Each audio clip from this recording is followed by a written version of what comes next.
Muy buenas tardes a todos y bienvenidos un día más al invitado de Radio Francia Internacional.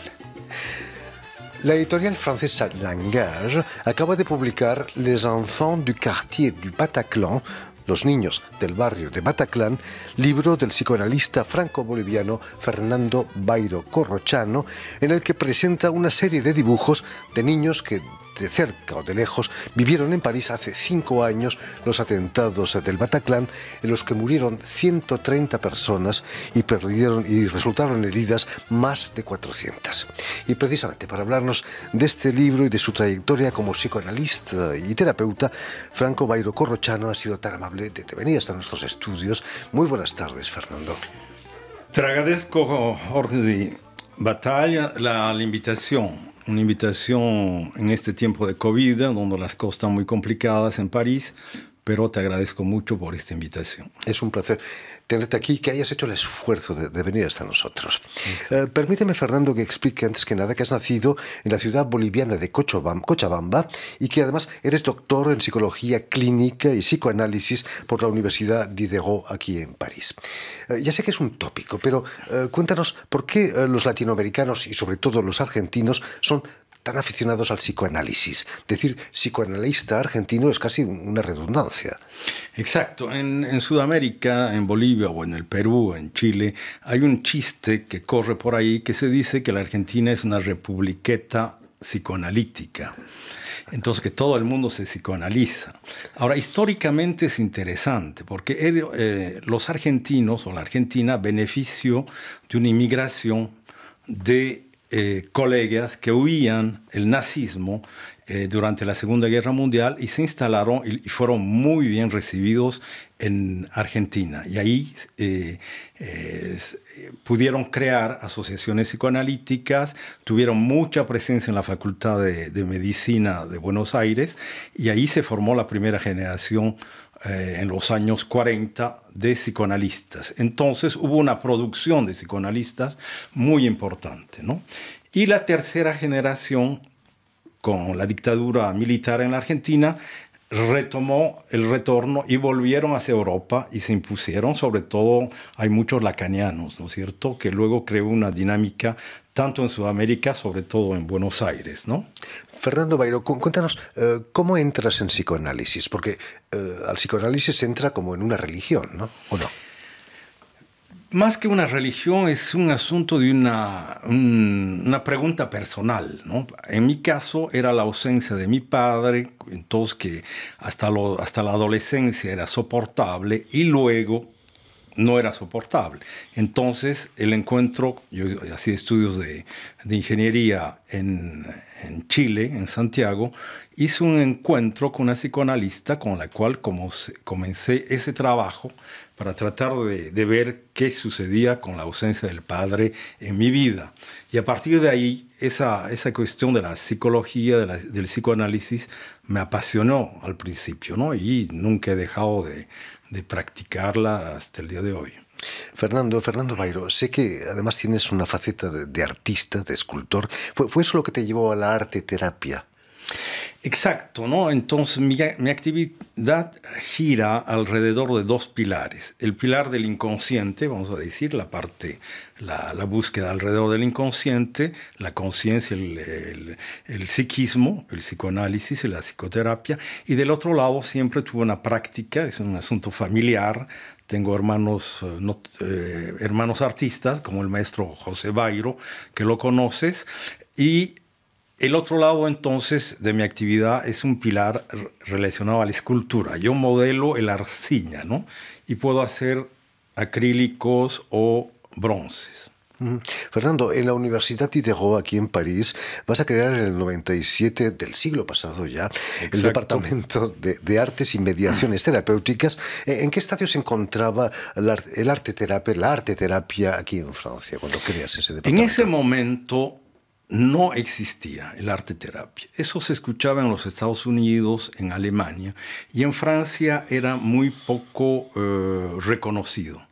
Entonces, por mi práctica clínica con niños psicóticos en pedopsiquiatría, yo descubrí que la utilización de la arcilla como mediación relacional permitía una reparación de la imagen del cuerpo. Eso me llevó al trabajo universitario, enseñar en la universidad, hacer una tesis, un doctorado y sobre todo a crear este DEU, un diploma de Estado relacionado al arte y las mediaciones psicológicas, ¿no? Eso lo hice con Eric Toubiana en esta época, ¿no? Entonces, a partir de ahí participé en todo ¿cómo vamos a decir? Esa pertinencia de la utilización del arte terapia, ¿no?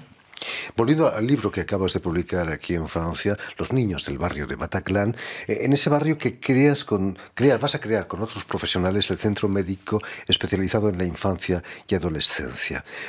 No era solamente psicoanalítico, también había terapeutas de otros tipos. Sí, sobre todo es un centro que existe actualmente, que tuvo también por su concepción una vanguardia, ¿no? Son pediatras especialistas y con un polo psicoanalítico del cual soy responsable. Entonces trabajamos con el mundo de la salud infantil y de los adolescentes, pero como especialista. Entonces yo tengo un dispositivo en el cual soy psicoterapeuta, psicoanalista y sobre todo arte terapeuta también, ¿no?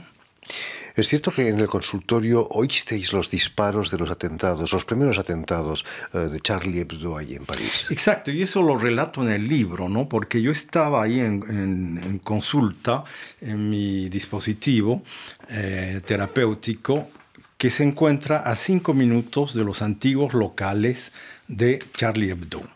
Y yo he escuchado los tiros en la avenida Richard Lenoir, cuando los dos criminales atacaron a Charlie Hebdo y sobre todo asesinaron a un policía en la avenida, ¿no? Que estaba a 3 minutos del consultorio. Entonces por la ventana yo pude escuchar este evento y la agitación en la calle y en el centro médico también, ¿no?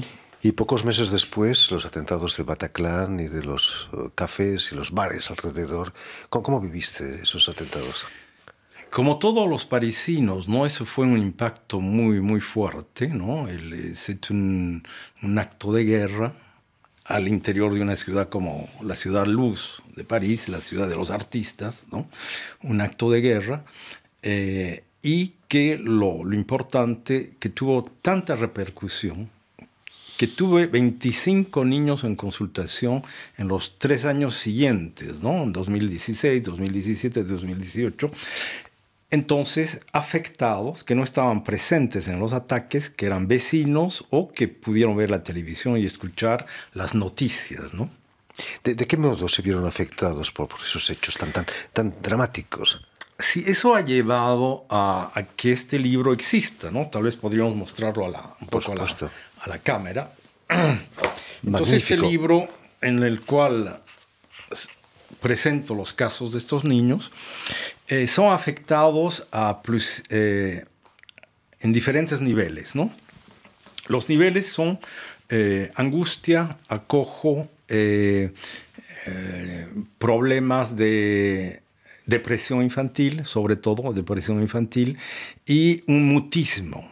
Esa es una de las características del choque traumático, cualquiera sea, puede ser un choque traumático en relación al terrorismo, un accidente de auto o otro tipo de choque traumático, siempre se produce un mutismo y una ausencia de representación psicológica de lo que traumatiza al niño. Terrible, ¿no? Incluso, que no puede decirlo, no puede hablarlo, digamos, ¿no? Uno de los dibujos de tu libro lo hace un niño que después de los atentados tiene ataques de epilepsia todos los días, una epilepsia no física, ¿no? ¿Cómo la llamáis? Exacto, es una epilepsia de origen psicológico que en la noche misma de los atentados ella va a hacer crisis de epilepsia, ¿no?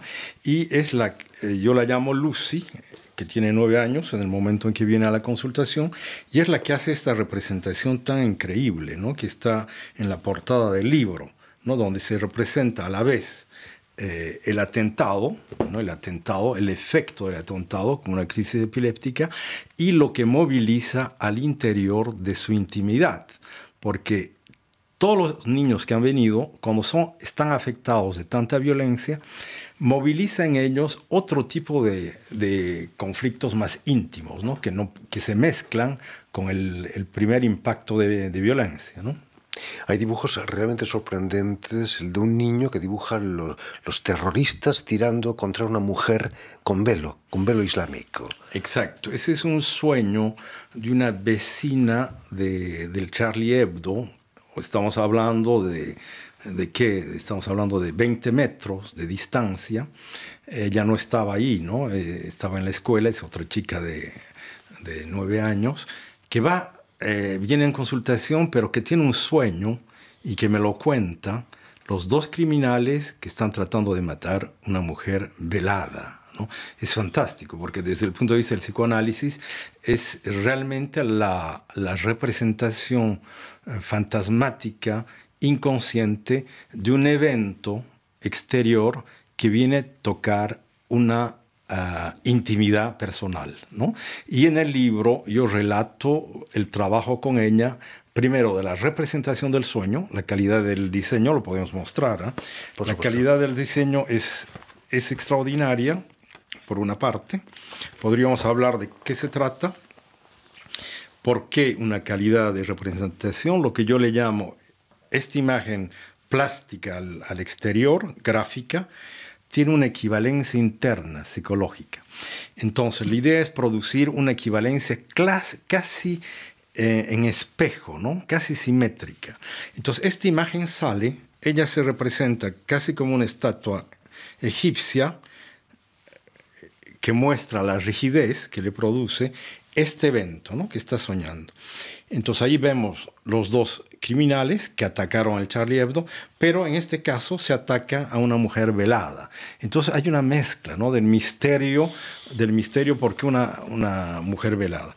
Y en el libro yo relato un poco que se trata también de otra cosa, de un conflicto más personal a ella, ¿no? Entre su madre, ella misma y el padre, que tiene accesos de violencia con el grito.